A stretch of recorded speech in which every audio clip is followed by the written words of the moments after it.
Huwag nating kalilimutan si Stella Kimbo.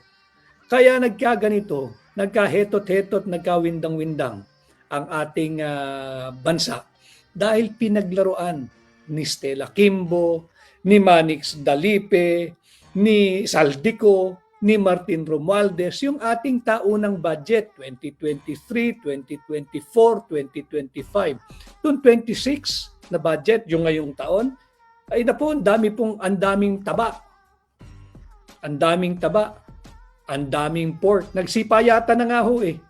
Yung mga mahihilig sa pork, nagsipayatan na sila. Tingnan ninyo. Nagsipayatan sila. Saan? Sa nerbiyos, sa konsumisyon, sa stress. Bakit?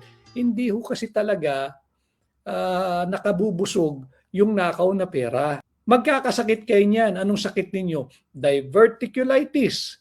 Yung sakit ng mga mahilig mag-divert ng pondo. Mamamaga talaga ang pera ninyo, ang bulsa ninyo, ang bank account ninyo, lahat ng pwedeng mamamaga.